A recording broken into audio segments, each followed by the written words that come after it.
Hello everyone and welcome to another episode of Billy Watson TV.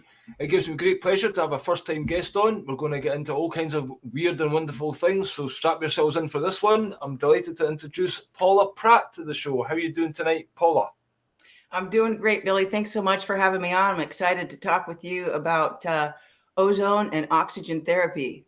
Yep, the war on oxygen. People might be wondering what that's all about, so we'll get to that in a few minutes. But if you'd just like to give my audience a little bit of background to yourself, where you grew up and your kind of education and how you got into ozone therapy.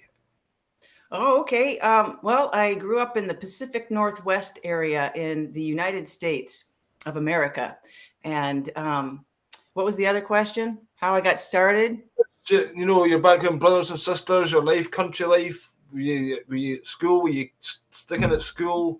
What kind of person were you growing up? Were you a nerd? Did you go to university? You know what? That's a great question. Yeah, I was a jock. I was a stoner, and I hung out with the people in between, and I hung out with the nerds. So I would just call myself an in-betweener. So I kind of crossed all the gamuts with everybody. I'm kind of all of the above. I never quite fit in any of the groups, but I was friends with all of them. That's cool. And so, did you go to uni or college, and did you get a job when you were younger? No, I went straight into college. My dad died when I was early, and so I got Social Security. And so when I graduated from college or from high school, I had to graduate just a little bit early so that I could maintain my benefits. So I graduated early from high school and I went straight into college. And then I got my first degree. And then I went in back another 10 years later, I went back and got a master's in whole systems design, which is a human process design. And I specialize in somatics, which is the body. So I basically created a self-designed degree process in which I took somatics, or the body, and focused on our innate intelligence, and wove quantum sciences and economic development and organizational development and the body and our innate intelligence, and how our innate intelligence has all the answers to our personal, professional, and earthly realm challenges in it. So I did my thesis, my master's thesis, at Xerox Palo Alto Research Center. And I worked with a group of scientists down there, and in a 2-hour somatic session, they all chose a challenge that they were having at work. And then we did a bunch of somatics, nonlinear, asymmetrical, breath, movement, and sound, which it sends our body into a creative flux. And our body starts to pave a bunch of new neural pathways, and it starts to reframe and rewire whatever issues that we're working on. And they all came up with the new solutions and breakthroughs in a couple of hours. So I took that to heart and took that to the streets and wove that into my my work at the time as a cluster-based economic development consultant. Kind of sounds like a mouthful, doesn't it? I was going to say. Well, Silicon Valley is a cluster project. So cluster is just another name for industry or network. So clustering has become one of the hottest economic development methodologies in this realm. And that's a whole nother story. I thought I was doing all the right thing. You know, clustering is when you combine the public and private sectors together within a region.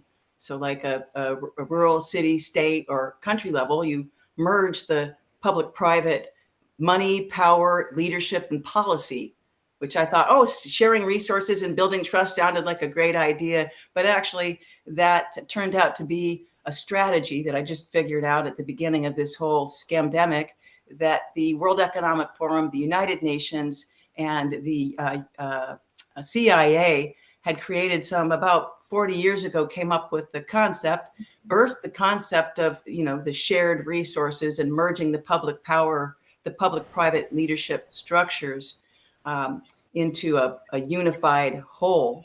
They birthed it through Massachusetts, MIT, and Harvard, and then launched it through SRI, the Stanford Research Institute, which is a very notable, nefarious organization. And they launched Silicon Valley, which was already seeded and set up to become, this worldwide power structure the whole AI shit's coming out of there. So it was very successful, and all these other regions around the world said, wow, we want to be like Silicon Valley, merge all of our money, our power, and our leadership in our region, and then be able to compete on a worldwide level more effectively. So anyways, I got into that, and then realized about 6 years into it that, oh my God, all the money and power are going up to the top. They're gutting the bottom, and this is a runaway train, and it looks like there ain't no stopping it. And so, I mean, I just went into this collapse, this awful depression. I thought that I was helping the world. I had this huge platform. I was talking with leaders and heads of state and countries, and I thought, oh, I'm doing the best work in the world. I felt so good about it, and then realized once I got into it that this is an ultimate takedown, power over centralized, event that's coming our way. You're part of the Illuminati. Yeah. So somebody mentioned that in the comment there. Somebody says also known as Illuminati, but basically you're working for the man in the system, thinking you're doing well, as I'm sure a lot of people are doing, possibly, politicians and the like, because you just grow up and you're in that world, in that bubble, probably thinking you're doing the right thing, and then at some point the penny will drop. Then it's a question of your conscience. Can you keep doing it for the money? Just look after yourself, as many of them do. Or you obviously couldn't do that and went into depression, which is quite a normal response, probably. Well, I mean, honestly, it was a suicidal depression. I mean, I was like really wanted out of this realm. It was like this. Do you feel trapped in it? Yeah. It was a big inner journey to go in and repair all of the power structures within myself that were top down and tyrannical. It was like really early trauma starting in infancy. So, I've been plumbing my brainstem and purging my traumas and purifying myself so that I can pave new paradigms in the present moment for 50 years. So this depression, what happened then? Did you leave the work? Oh yeah. Did you become ill? Did you then look for some kind of healing? Because this is how a lot of people these days who are doing this kind of work have actually had their own journey of having to heal themselves in one way. Is that what happened to you? Exactly. Right. On my last consulting gig down in Tabasco, Mexico, I had got a bunch of dental work done. It's a lot cheaper to get your dental work done down there. So I had like 12 silver fillings taken out of my mouth, but they were taken out wrong, incorrectly. So I was swallowing chunks of mercury, and I didn't know any better. Right. So that's where it started. So did you know that mercury was bad for your teeth? Is that why you were getting them taken out? Yeah. I mean, every time you chew or drink something warm, they're off-gassing, and that accumulates in your system, right? And the body is so smart. Once it leaches out into the blood, then the blood knows it needs to get it out of the blood, so it starts to stuff it into the organs. So it just hides it in the organs, a lot in the brain and both brains, the upper brain and the lower brain. And it just wreaks havoc. It creates all sorts of different kinds of symptoms, and it's really hard to get it out. That's a whole other conversation. But there was the mercury, then I got some tick bites and got some rashes and, Lyme, got some limey going on. I was living in this house right on the ocean, and so that had some mold in it, but I thought, it doesn't smell good, but I didn't think anything of it. I've always been super healthy and very athletic and just top of my game, and I was highly functioning when I was in that consulting career with the clustering. And I could just read tons of documents and synthesize them all in various different industries all at the same time and find the patterns that connect, disconnect, and drive that whole system's functioning together. And really facile with my brain. And my brain just started like rotting. And I just got sicker and sicker and sicker over the years. My worldview collapsed. I didn't believe in this world anymore. I could just see this power structure coming down and crushing us. I thought it was going to happen a lot faster. This thing has been going like a slow motion train wreck for decades now.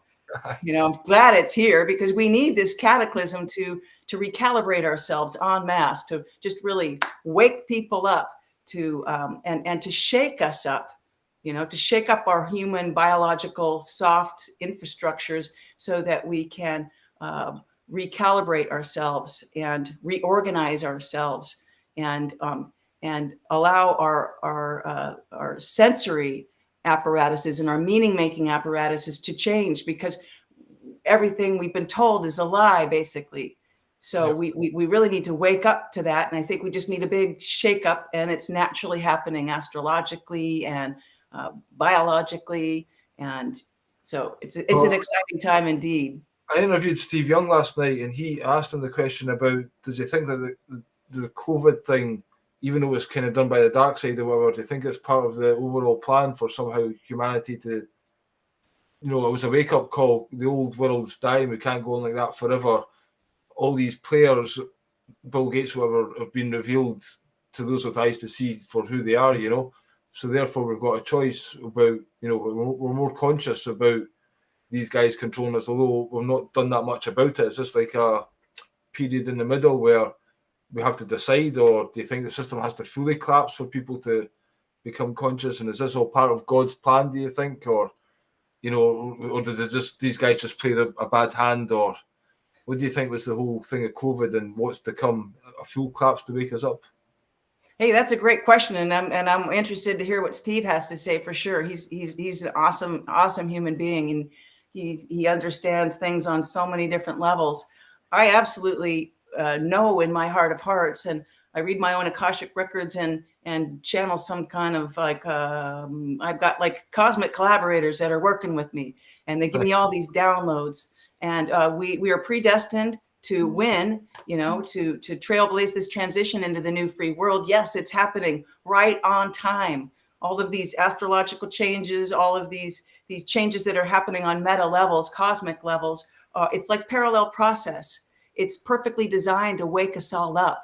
So I think it's all divine. The dark energies are calling the light within us to shine forward. And it's really through unconditional love that we change this whole thing around. I just did this reading the other day about the nature and shape of the earth realm. And it's really through our unconditional love that we purify our senses. And that truths that were previously hidden become uncovered, because our perceptual faculties are seeing through the lenses of pure love. And when we have pure love, we have pure connection, pure, fluid, unified connection. And so there's all these amazing parallel processes that are going on that I see. There's like the bifurcation of the worlds. There's the whole synthetic AI, transhumanistic realms, and then there's the natural, organic, transhumanistic. Which ones are you going to go to? But they're parallel processes designed to wake us up.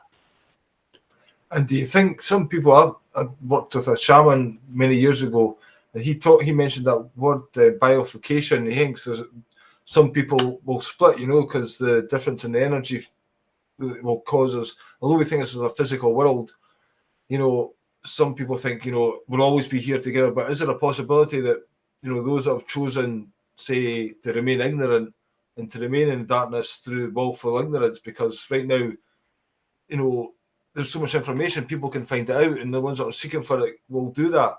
But at the same time, we probably still need those ones that are ignorant to play their role while we wake up. It's like we need each other. But I forgot what the question was. It's crazy to think about. Do you think people are going to split and lose each other in different realities? Do you think that's a possibility, or just some people die off who can't make some kind of energetic leap or something like that? Yeah, great question. I believe that every soul makes contracts before they come in, right? And so some of us come in for shorter periods of time. Some of us are older, more multidimensional, older souls, and so they're the ones that are at the front of the ship, so to speak, right now. And so some of us have contracted in to help to lead the transition into the new free world, and some of us have come in for shorter periods of time. I have some pretty radical beliefs about it, and I'm not sure how far to go with y'all. Well, because I think it's all pre-designed, and that we do. It is a free will universe, so we can come in with certain contracts and then change our mind. Maybe but yeah, what you said it's all pre-designed. Anyway, it doesn't matter. Just I think we all decide before we come in. Basically, we make these contracts. well, then you choose your parents and stuff. You know, a lot of people who go on to do great things, they have difficulties growing up in certain situations that maybe cause them to be more empathetic because they've went through their own traumas, and you know, whereas somebody just living like a normal life doesn't get these challenges. So like you choose like a certain mother or an abusive father or these kind of things that you wouldn't necessarily think you'd want, but actually it's serving a bigger purpose. That kind of thing, you know. Yeah, absolutely. You know, I chose a pedophile for a father and contracted with him to start in early on me so that I could learn, grow, and evolve the most. I think when I came in, I wanted the biggest box on the highest shelf of life, and I wanted to purify and purge as much as I possibly can. So, you know, it's been a hellacious experience, you know, brutal liberation after brutal liberation, and it's been accelerated over the last couple of years. So, but I'm learning and growing and transforming so fast, and it's an incredible journey. So some of us are, you know, badass souls. So when we see somebody else's life kind of falling apart in a mess and they've got a lot of trauma, you know what? They're the badasses in this world, and they have some of the greatest potential for change. It's like the dark within them creates the potential for light. You know, everything is in alchemical balance with each other. So the ones that are that the leaders of this new free world, you're going to be surprised who they are. It's just like clustering. When you bring in a new context, condition, and environment for development to occur, which is we have this cataclysm that's upon us, and we're in it, and it's coming on. You know, it's going to be a shakedown, and we're going to see who the real leaders are. And the ones that are going to purge their traumas and plumb their brainstems are going to be the new leaders, because they will be the ones that can calibrate and being able to be fluid in our movement capacity, because this portal that we need to pass through, these initiation portals that we need to go through, are going to require us to be flexible and fluid, and with our mind, body, and hearts and souls, so that we can make it through and re-innovate, you know, regenerate, reinvent ourselves, really, from the bottom up. And from that said, our whole reality is really based on about 1% to 4% of our thinking process. And that's the old world, the top down power over the thinking brain. You know, it's very limited. And all the constructs and institutions and our societies, our cultures are really based on that 1% to 4%. And what I call is the innate intelligence imperative is a call to action to the human race to access, integrate, and embody that 95 to 99% that's subconscious, pre-programmed, and hardwired within us, that knows, that has all the answers to this massive transition to the sixth pending human mass extinction that we are now in. We are living anthropology of all life forms that have existed before us, I believe, and that we have already survived, therefore, 5 mass extinctions. So we have, in our innate intelligence, we have the answers to survive, and not only survive, but to thrive in this pending 6th mass extinction. But those answers are in a different territory. And the innate intelligence imperative requires us to go down into that 95 to 99% inside of ourselves, that unseen, vast territory, and learn it and get to know it. You know, that's why, like, remote viewing and Akashic readings, and there's all these different ways to access this deeper knowing within us. That's where I believe we need to go in order to recreate ourselves and use our whole brain, our whole body, so that we can connect our whole selves with all that is, was, and ever will be. Do you think children are very much kind of naturally doing that anyway, and kind of education in the world beats it out of them, you know, and it gets us into these programs? You know, if we're all just free and living in the moment and exchanging joy, laughter, and happiness, and being angry and getting it out, you know, but we're all told to suppress emotions, and the whole structure of society is completely false. It's fictional, and all these laws to keep us in doing habitual things and following authority, like, that needs to shatter, and we just have to kind of be more real with the people around you. Do you think everyone's got the potential to kind of wake up and do this transformation, or do you think just some people are just never going to get it, or is the actual energy in the universe aiding people to change? I think everybody has the potential, but I think a lot of people haven't contracted for it, aren't ready for it, and are going to short circuit out. As the vibration rises on the planet, it's purging people's traumas and belief systems, right? And as all of the institutions around us are crumbling, and those power structures that held their lives and their minds and their families and their relationships in shape start to shake down. Well, we gotta build ourselves from the brainstem up, from the bottom up. Inside of the whole movement is we're creating decentralized bottom up structures, and that's brainstem up from within ourselves. I think that a fraction of us are going to be able to do it. And from what I understand, a recent reading that I got download was that this cataclysm is coming, that we're in, that's coming on right now, that there's going to be massive changes all at once. Everything is changing. It's going to start shaking us to our core. And those of us that are able, it's like we're boiling frogs, we're frogs in boiling water. And it's going to be those of us who can recalibrate themselves all the way up to a full boil that will become the evolutionary masters, that will be able to discern and decipher the deceit and the lies of this realm. So we're waking up as we purify ourselves and embody unconditional love, which is this cataclysm, and we're going to require that when we don't have food, we don't have shelter. A lot of us are going to become homeless because of this economic teardown. We're going to need to learn to share. We're being required as a human species to grow up, to mature ourselves, and to start to care for ourselves and one another like we never have before. When you say cataclysm, what do you mean by that? I just mean that, like, everything is starting to there's this major shakedown and breakdown of our entire realm and beyond. I mean, there's all these forces that are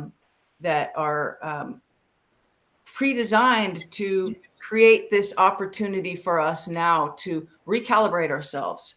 So it's happening on all levels. Some people talk about Nibiru and like planets and stuff, but that's heliocentric model, whatever. But that symbolism of the second sun, or an elliptical thing coming round every so often, that has these resets and does this shakedown. Is that kind of symbolic of that? Do you mean it's like, and there will be, like, say, some parts of America going to the sea that's been prophesized and all this kind of thing, and tsunamis and that kind of turmoil? Or do you think it's just the structures of society breaking down, like the banks collapsing and that kind of turmoil? I think it's all the above. And I don't think we understand what is the moon and how does it affect us. And I don't think we understand, the nature of this realm. The inquiries that most of us are getting into are using 1% to 4% of our brain, and we're never going to figure it out like that. We're never going to be able to compete with AI if we're only using 1% to 4% of our brain. We must, that's the innate intelligence imperative, plumb our brainstems and build ourselves from the bottom up and learn this vast, unseen, unspoken, unarticulated territory that's within us. We will find a new language to describe the truth that are going to arise as this breakdown, shakedown, reorientation, and recreation of all of our sensory and meaning-making apparatuses occur. Does that make sense? It does, yeah. It's very well put as well, very eloquently said. So, yeah, it's exciting times for sure. So, going back to when you were ill and depressed and stuff like that, how did you pull yourself out of that then? Oh, God, I got a dog. I found a dog at the side of the road. That was helpful, and found some joy with that, by my bootstraps, just going inside and looking at myself and feeling, facing, alchemizing, transmuting, transcending all of the tyrannical structures that were in me, resolving early, survival instincts from infancy it's just been this process. It's not a linear process, but just doing my inner work.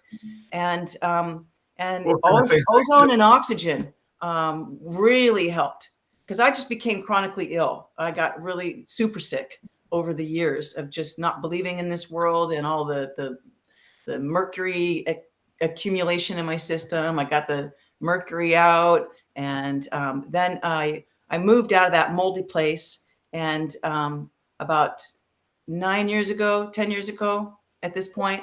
And then I got to clean up my system. So what I went out and I started looking for, how can I clean up, how can I become more healthy? And I found oxygen therapy. So that's just breathing in high levels of oxygen, high and low levels of oxygen. That was helping. And I needed to take it to the next level. So I got into ozone therapy. And ozone is just triple oxygen. A lot of people don't understand what ozone is, and they think it's this harmful thing that it's the layer in the atmosphere, and that it's harmful. Huh? With the big hole in it. Yeah, the big hole in it, right? It's a problematic thing. It's not. Therapeutic grade ozone is just triple oxygen. And so in therapeutic grade ozone is different than just like a room air ozone. To make therapeutic grade ozone, you need a pure oxygen supply and an ozone generator. And this is simple stuff that anybody can learn. It's a little tricky at first, and you got to learn how to use the applications. But I'm an advocate for off-grid, do-it-yourself home ozone therapy and becoming your own doctor. That's the ultimate health sovereignty, is to understand that our bodies innately heal themselves. They're built to. They have all the answers to any question and to any situation that we're in. But the triple oxygen, or the ozone therapy, helps to stimulate, balance, and nourish our biological terrain and our self-healing capacities. I mean, think about it. Triple oxygen is triple energy. So, yeah. Well, I'm just wondering, I'm not sure if it's true, but is there actually less oxygen in the air these days? And I don't know if, Oh, yeah. So people think, there's a war on oxygen. Is that done on purpose? Are they trying to reduce the oxygen? And and what does oxygen do then to the body that makes it so beneficial? Yeah, great question. Well, the war on oxygen is multi-layered. It's been going on for quite a while. The oxygen in our environment is diminishing. I'm living at sea level, so I'm breathing about 21%. And so, just with all the changes and the industrialization on this planet or this realm, it is diminishing. But like at the beginning of the scamdemic, right? Remember George Floyd? Yeah. Remember that guy they put in the media? No, I can't breathe. I can't breathe. I can't breathe. Right? Yeah. Followed right by that, these mask mandates. Boom. Right? We can't breathe in a freaking mask, right? Right. And then after the masks then became these ventilators. They started rushing people to the hospital and sedating them and putting them on all these drugs and putting them on ventilators. Right. And they're just dying on these ventilators. Right? That was COVID. Yeah. Right. And then the big pharma protocols. Right. I mean, then they got these kill shots, these blood coagulating kill shots that, when you coagulate the blood, your blood can't uptake and distribute the oxygen like it needs to. Right. So there's another layer. And then big pharma is in bed with all these insurance companies. So they've got all these rackets. Like, COPD, which is like a cardio obstructive pulmonary disease, like that's just on the rise. All these cardiovascular diseases and problems are coming about. My mother and brother both had strokes and heart attacks in the last couple of years. And I went into the emergency rooms and I was pleading with the doctors, give them oxygen. And they wouldn't give them supplemental oxygen. I said, what the hell are you thinking? These are oxygen deprived situations that they are in. Well, there's no proof that there's no proof that supplemental oxygen helps a stroke or a heart attack. I'm like, this is just such bullshit, right? And then they put people on these ball and chain for different conditions that they have. These portable oxygen. You've seen people walking around with a little cannula in their nose, and they're carting this little tank of oxygen around with them. Well, these are conditions. Most of these conditions are conditions that people can regenerate their lungs and their breathing apparatuses, and they can teach their bodies how to uptake and distribute the oxygen. But big pharma and the insurance companies make a lot more money by putting these people on supplemental oxygen, where they get lazy lung, their bodies get used to a little higher level of oxygen, so they don't have to work hard. Their systems just slowly degrade over time, and they make a bunch of money with these protocols. So, I mean, then there's the EMFs, electromagnetic frequencies, which coagulate the blood. You're on your cell phone, even holding your cell phone. You got it stuck in your pocket somewhere. You're talking on it. Computers, EMFs, 5G, these are massive levels of radio frequencies and EMFs that create a rouleau effect in the body. So are exposed to these EMFs, the blood starts to, it pulls at 60 gigahertz, which is a certain frequency of a 5G spectrum. It pulls the oxygen out. It oscillates at the same level of the oxygen molecule, pulls the oxygen out. The oxygen, hemoglobin go flat. They start to stick on top of one another, and they start to coagulate in the blood. It's a slow suffocation. So there's all these various different layers of it, but we're slowly, being suffocated. So, ozone and oxygen, do-it-yourself ozone therapy is an amazing way to stuff your body with triple oxygen, to feed the hemoglobin, to feed your mitochondria, to boost your energy supply. I mean, if you're healthy already and you start to push some gas into, some ozone into your body, what are you going to do with all that extra energy? What are you going to do with triple energy? And that's a real question. I could get super high on this stuff, and it's hard to manage sometimes how much energy that I have, right? I need less sleep. I need less food. I'm just filled with energy. How are you going to channel that energy? And if you're super sick, what's the extra energy going to heal first, second, and third in your body? So it's a great way to work with chronic ill people and conditions. Low, slow, over time, you can balance, stimulate, nourish the biological terrain and bring ourselves back into an equilibrium, a state of homeostasis within our own self and within this ever-changing toxic world we're in. A lot of people are claiming these days that they can help people that have been taking the shot. Do you think this could help, what they've done? Or do you think that's just too late? If you've had the shot, then it's in you and there's not a lot you can do about it? Is this a public podcast? Yeah. I got to be careful what I say. I work through a private members organization, so I only actually have, these are better conversations to have in the private. So just anybody that's listening to this, if you're listening in the public, then this is for educational, or this is for entertainment purposes only. Let us entertain you, right? Right? Don't bring Robbie Williams on my show, please. There's no freaking claims. I'm making no claims here.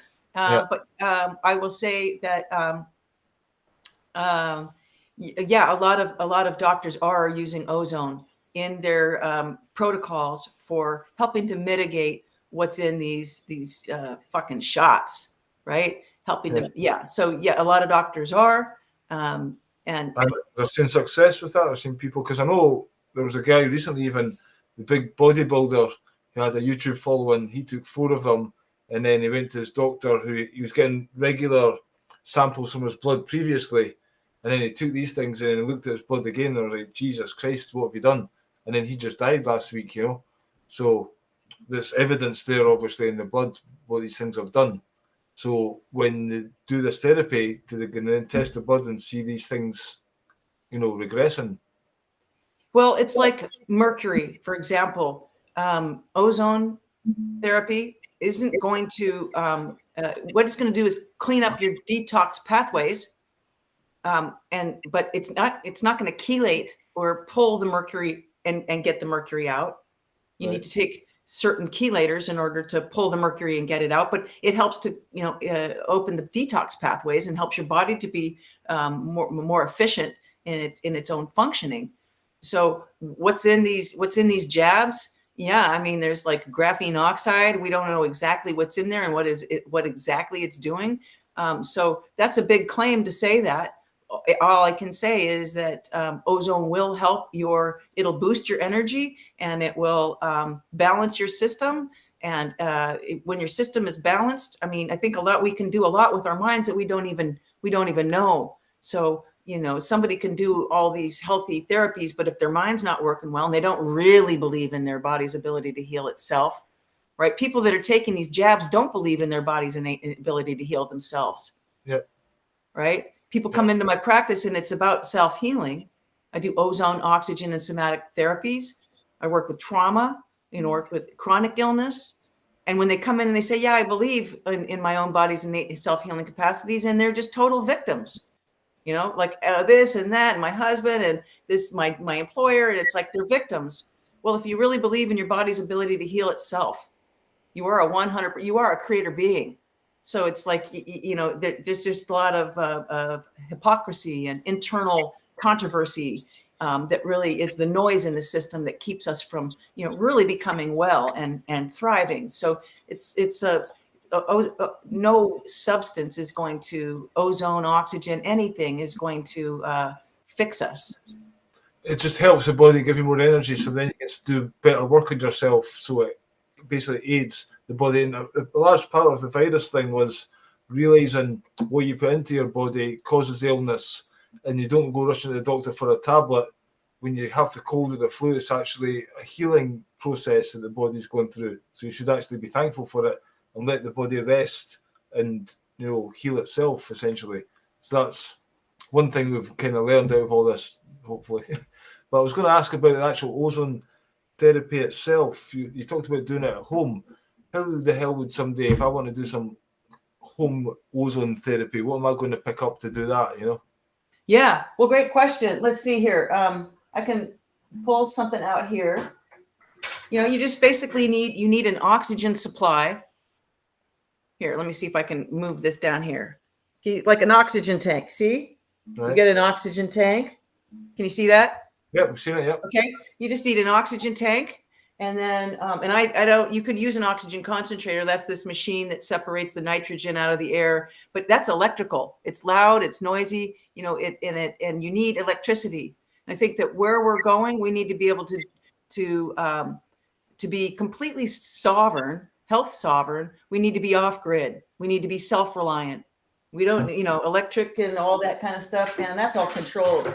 I was going to say, you need an oxygen tank. Where do you get an oxygen tank? Well, you can get an oxygen tank at a welder supply store. Right, good point. Yeah. Right, and it's just like a propane tank. You buy your own tank and then you bring it in. You get it filled.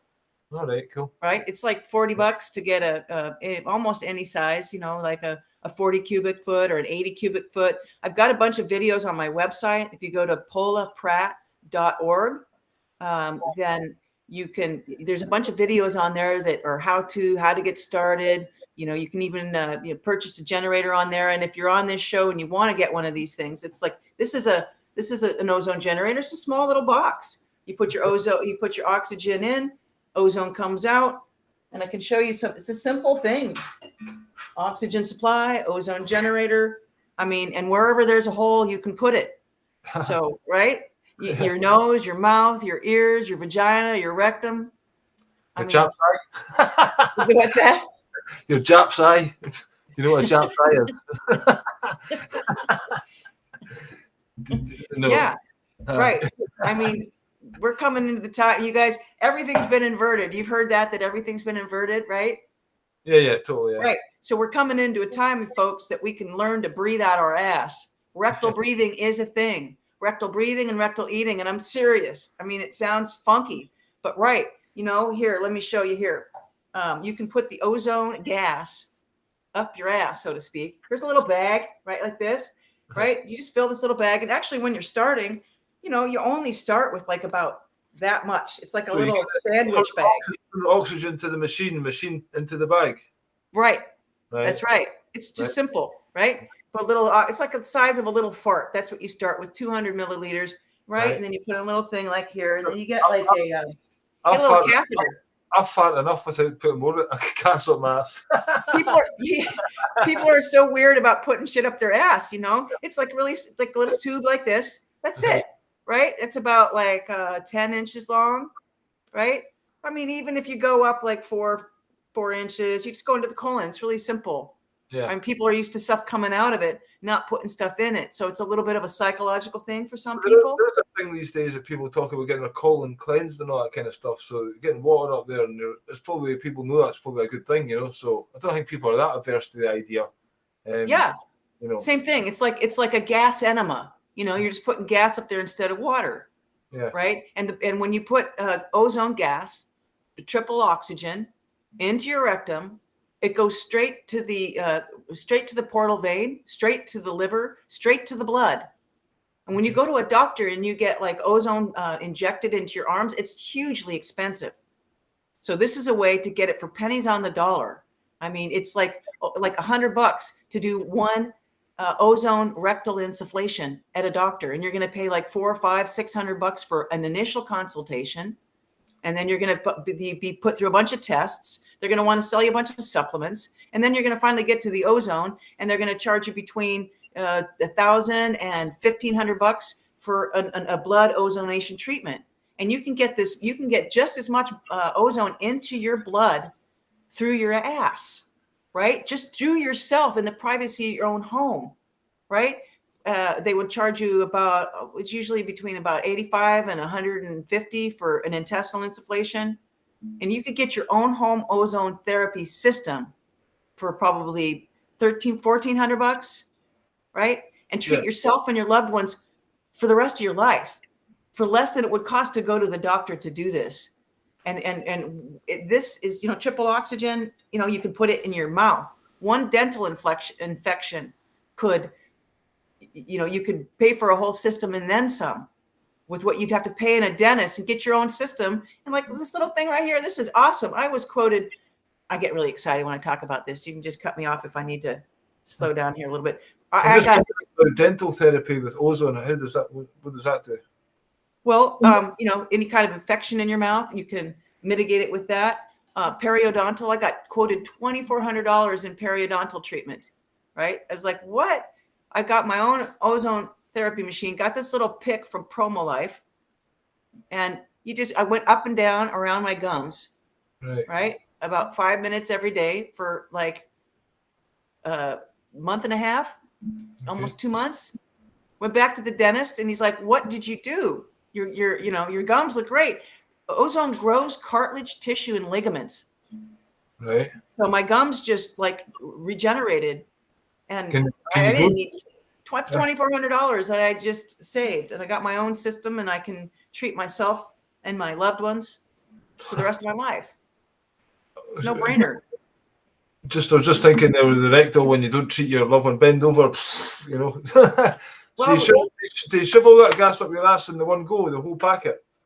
Well, you start, like I said, you start with just a little bit. You start like with a little, sandwich bag, a tiny little snack bag. It's like a snack bag. It's like a little fart. You start with 200 milliliters, right? And then you graduate. Once you're used to that, then you go up to 400, right? Then you go up for a whole bag. Right. Okay. Boom. When it's up there, I'm assuming it has to come back out again. I mean, does it stay up for a while? You're supposed to hold it in, and you want to hold it, as long as you can. But it's going to be wanting to, push out a little bit. You might get a little crampy. And I go through realms of, I've been doing this for 9 years or so. I recently started doing a bunch of intestinal insufflations again. I'll stay up late at night often, or I can't sleep, and I got an early morning meeting. I'll just push a little bag of gas into my rectum, and it helps to clear up my brain fog, right? It gives me extra energy, like right away. And if you keep going with it, on a regular basis, we've all got intestinal like worms, right? I mean, you'll be shitting worms in a couple of weeks, so it's that's good. Good to have. I mean, it's just good to do. It's good to maintain our system. I mean, I don't do these intestinal insufflations every day, like all year long. So there's all sorts of different ways you can put it in. You can bubble it into something like this and drink water. That's how I got started. a walking pneumonia. And when I first started, I was super sick. It was hard to do anything. And so I started with the water. And the second that I started drinking this ozone water, my sinuses started draining. I started hacking up a bunch of crap from my lungs. And I would literally cough up about a quarter cup of infectious yellow mucus. And this went on for like a month and a half until my system just had no more mucus in it. And I just got cleaner and clearer in my mind. I had more energy. I started feeling better, amazing. You can bubble it through olive oil or some kind of vegetable oil, right? And then you can take it into your lungs through a nasal cannula. This creates ozonoids and terpenes. So I'm starting to do a lot of meetings this way where I just will, staying up late night, kind of burning the midnight oil. I got stuff going on. My brain is a little bit inflamed. I'm tired. I can just plug in to plug my ozone generator into the bubbled ozone through olive oil, boom, and then breathe through a nasal cannula. I'll show up at some of my meetings and they'll be like, "Oh, were you okay? That's the sign of ill health." Right. But again, things are that's the sign of health. The people that are proactively going for their health, they are the ones that are, pushing higher levels of oxygen and ozone into their body. This just it's health generating. And then you can do ears like this. Like, look at this. Hang on a second. What's this in here? Uh-oh. Okay. So, ears. Look at this. You can just stick them in your ears. All right. Right? Yes. Yeah. Right. And this is like this. It stimulates the parasympathetic nervous system. So it's just, you listen to this blub, blub, blub, blub, blub, blub, blub, because you go through water. All so right. This, again, I mean, it's just like, there's so much you can do, with just a simple generator. So right? You have all this information on your website. Can you buy the generator? Can you get taught all this stuff somewhere? Yeah. Yeah. In fact, I got a special promo code for you, Billy 10, all capital letters, BILLY 10. For anybody that's listening to this, they can get they can go onto my website, pollapratt.org, and go to the ozone page or go to the shop page, and you'll see, go to the ozone page and look, there's a whole bunch of videos on how to and basics. We're on oxygen. There's some resources there for you. And then you can go to the shop page and you'll see this whole landing page where it shows you two different systems, a basic and a deluxe. And I've included a 6-month training in all of these, which usually it's offered for like $300, and they go into these. If you buy a package, you get it included in there. I think it's for $99 for the whole for 6 months. And when you first start learning this, you're going to want to learn how to do each of the applications. Right. And then you're going to once you start to get this triple oxygen rolling in your body, your life is going to change. Your relations are going to change. And so you want to be able to up your game more and more and more. And so that's I encourage people to just, if you're going to go for this, get your system, get it set up, and Promo Life, this company is awesome. I've been with them for this whole time, about 9 years. And they've got a great team there. They can help you set up all your equipment. Then you just start getting on every I think it's bi-monthly for 2 hours each session. I lead these private trainings. They're in the private, so I can talk to everybody about their personal situations or conditions or their loved ones, and work with you one-on-one. They're small groups, and help people to learn how to use this and maximize it, and understand what it's doing in your body. And I teach something called sit and slack, which is very different. I don't know anybody out there that's doing this. And like doctors, when they go to get a treatment, a doctor, they're going to be treating you with the 1% to 4% of their brain.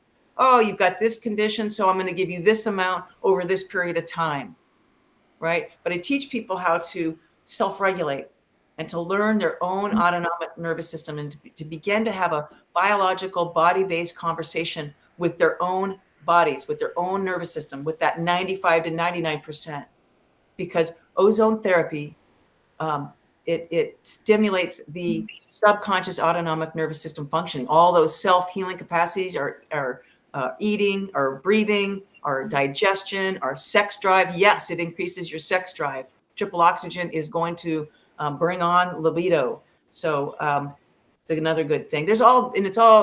It's all benefits. So by sitting and slacking, feeling your feet on the ground, your butt in the chair, and slacking your jaw, soften your tongue, soften your eyes, slack out. What do you notice in your body? Right? And by tracking the body, they know what's the baseline before they put the ozone in. And then they sit and slack after they put the ozone in. What's different? What's it doing? There's what it's doing, what the healing that it's doing.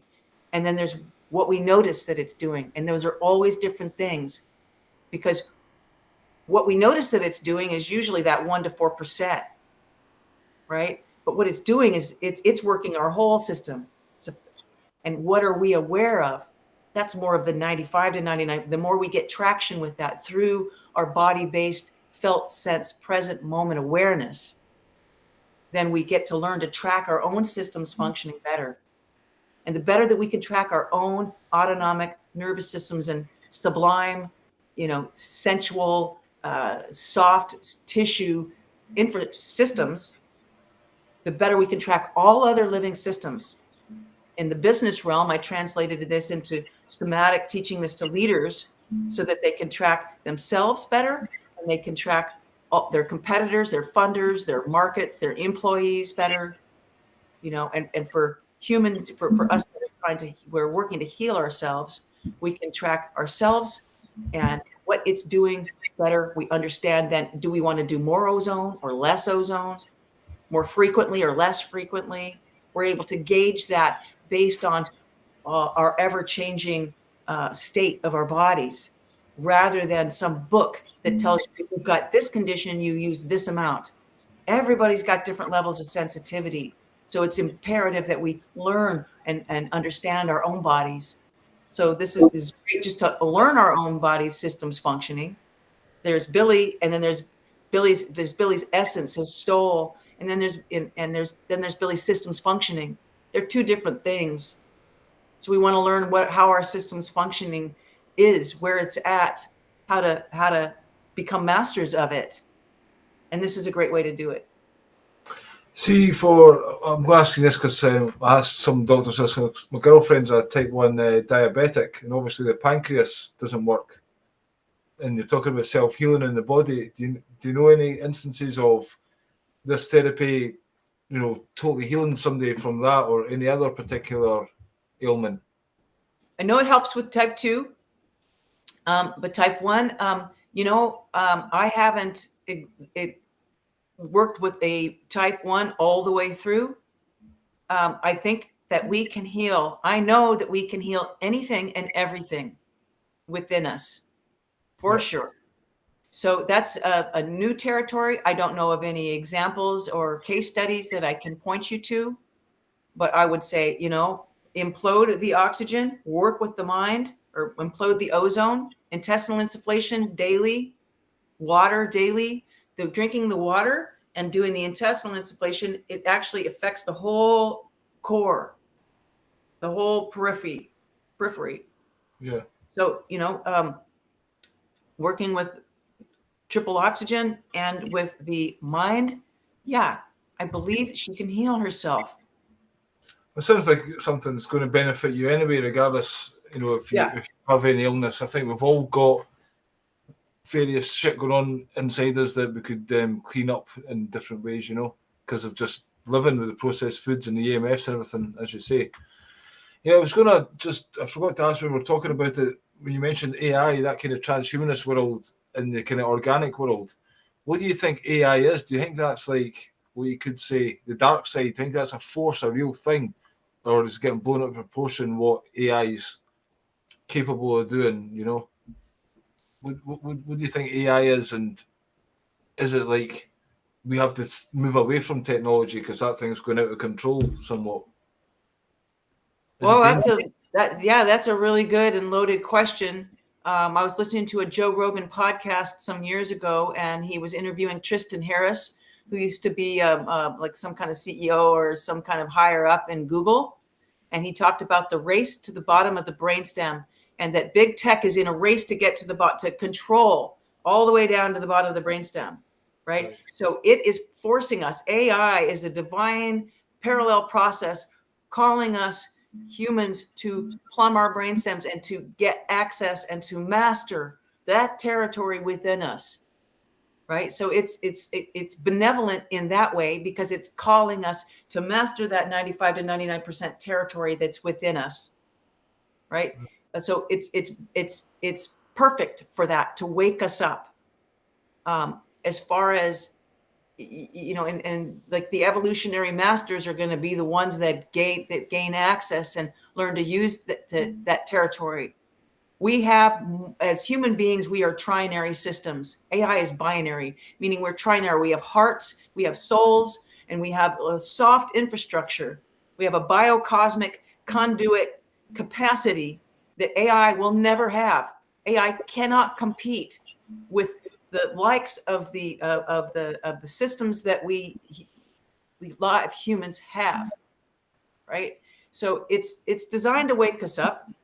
But those that aren't going to, you know, become masters of their own systems, if you're only using 1 to 4% of your brain, you're not going to be able to compete with AI, and it's going to take over. It's going to take over you from the top down. Which when we bottom up and we learn our own systems functioning from the inside out and from the bottom up, that we can build these groundswell movements of decentralized, bottom up, self-governing, self-regulating, self-sustaining systems. It's all within us. We are living systems. We're autopoietic, which is a term that Francisco Varela and Umberto Maturana, two Chilean biologists, came up with in the 1970s. And it's a term that means self-making. We are, as living systems, self-making. That means we are 100% creator beings, 100% responsible for everything we create. We are living in a conscious living universe. Everything is alive. The moon is alive. The stars are alive, or whatever we think those stars, you know, it's all alive. So AI is dead. It's a dead synthetic technology that I believe will become, you know, maybe it's hundreds of years out. It will become outdated. It will be, perhaps once we all fall in love with ourselves and one another and imbue unconditional love as a whole and bring it into our cultural and our societal functioning, then we can use technologies in the right way. But we need to fall in love with ourselves and one another and embody that love in order to use these technologies in benevolent ways. I don't know. Did that answer your question? It did, Jess. Your answers are amazing. We're coming towards the end of the interview. I was want to bring us a topic that's quite hot in the news these days, just when you talk about unconditional love, is the topic of mass immigration that seems to be going on intentionally, again, from the top down. It seems to be a way to divide people because obviously multiculturalism has many challenges. Do you think that's almost, again, the dark side trying to cause difficulty, but that could also be a potential for us to learn unconditional love? Because in some ways we could be saying, like, the Scottish culture's changing, the Irish culture's changing, we're losing our history. But again, these are things that were in that period of time.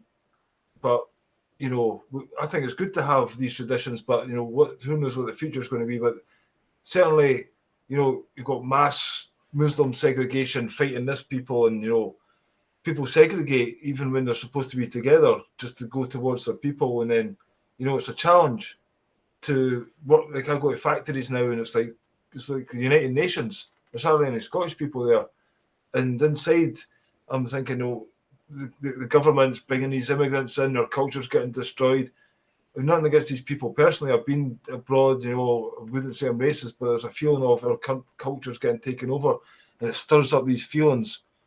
Again, is that an opportunity for us to learn unconditional love? What do you think about that kind of aspect? Great question, because it's a question that we're all asking ourselves, or we're going to be faced with.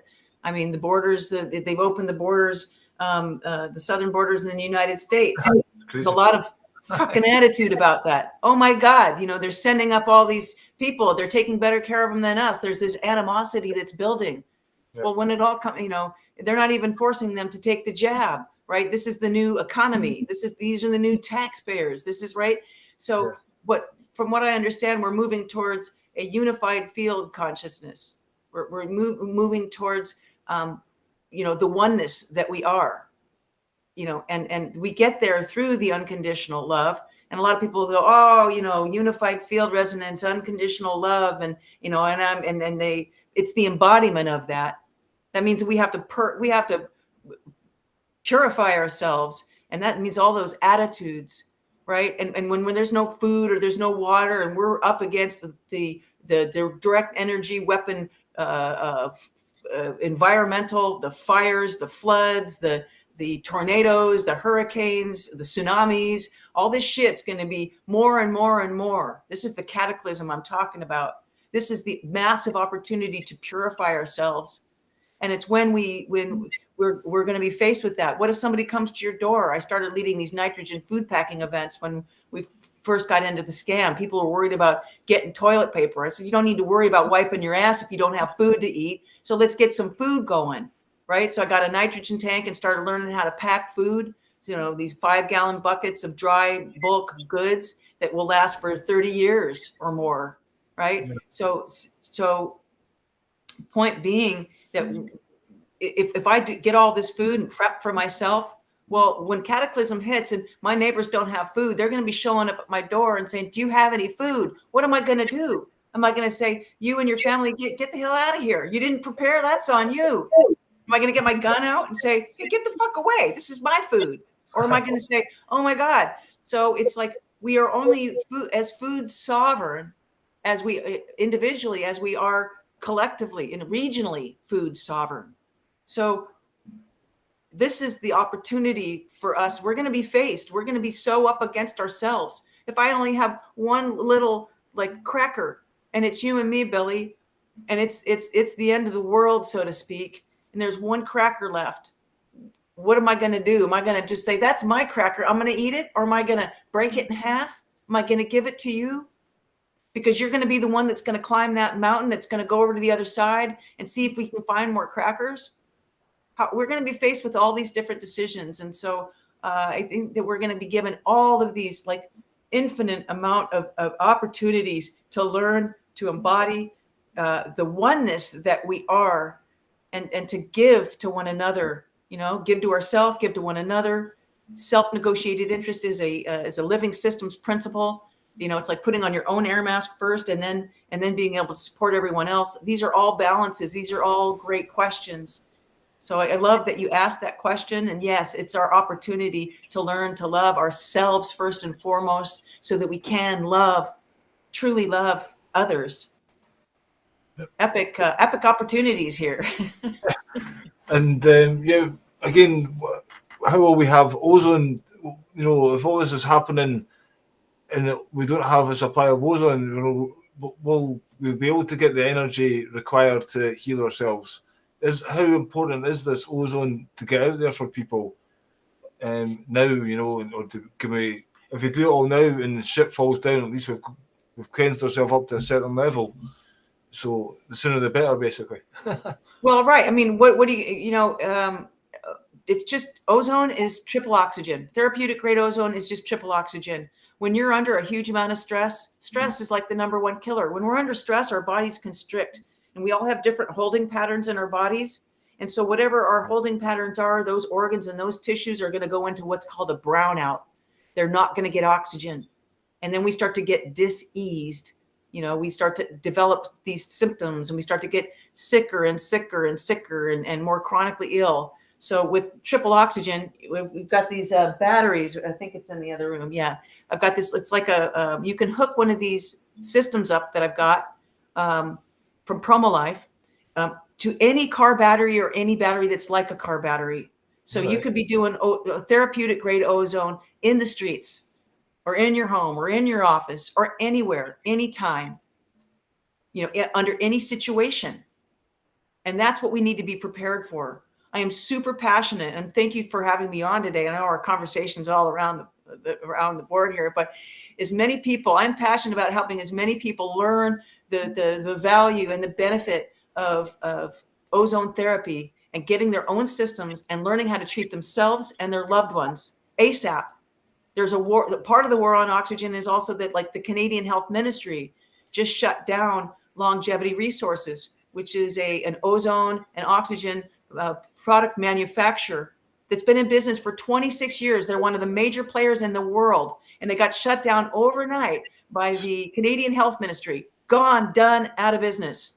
And they've been attacking ozone doctors for decades, taking away their licenses, throwing them in jail, killing them in certain circumstances, like they're killing a lot of naturopaths. They don't want self-healing modalities out there.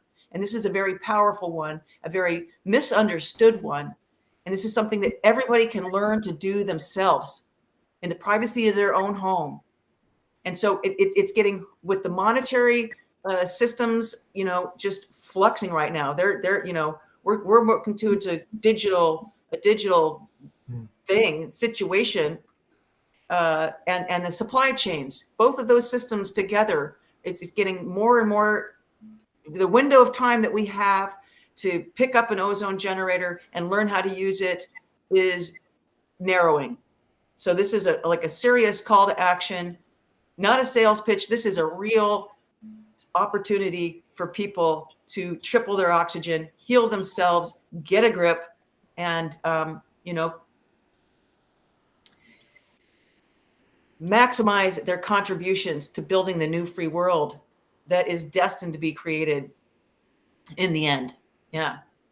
Yeah. What do you think evil is then, and why are these Canadian people doing this? The health minister, why do they want to shut this down? Is that part of the role as well, just to make everything a big fucking massive challenge? It's just like, here's the ultimate evil, deal with this, and give us a chance. You know what I mean?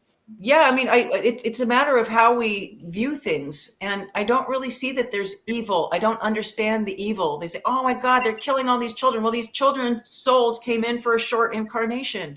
They're part of the overall, predestined plan.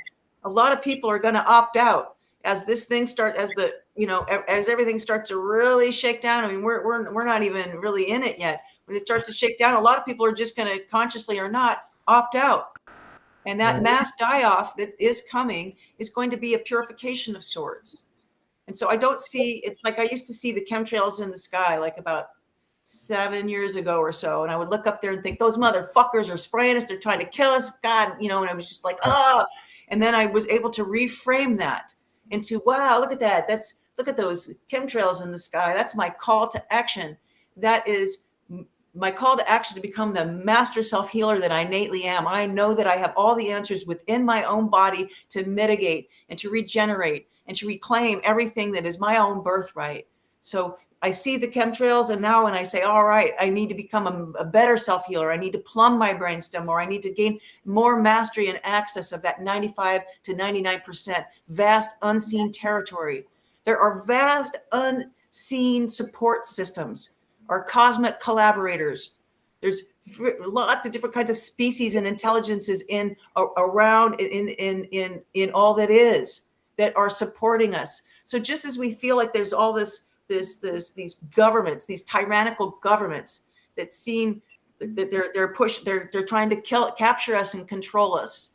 Yeah, there's there's more vast unseen support structures that are cosmically supporting us. We do transition. We are predestined to prevail and to create the new free world. It's already done. We're just going through the motions. There is no past, present, or future. Time is a circle. We already know that we win the war, this thing that we're in, but we just need to go through the motions. So I don't see it as evil. I see it as our wake-up call. Cool. Very good answer. So it's pollapratt.org, yeah? Yeah, POLLAPRATT. And Billy 10 for the discount on the orgone generator. Yeah, and if people have any more questions, just go to my website, join my private members portal, and it's free for the time being. Only takes about a minute, and we can collaborate. You can ask me whatever questions that you have in the private. Yeah. That's cool. It's been really good having you on. If you stay there, we'll have a wee chat after. And everyone else, thanks very much for watching. Hope you enjoyed that one, and feel free to share it around. It's very important information. Thanks again, Polla, and good night, everyone. Cheers and out. Bye bye. Thanks, Billy.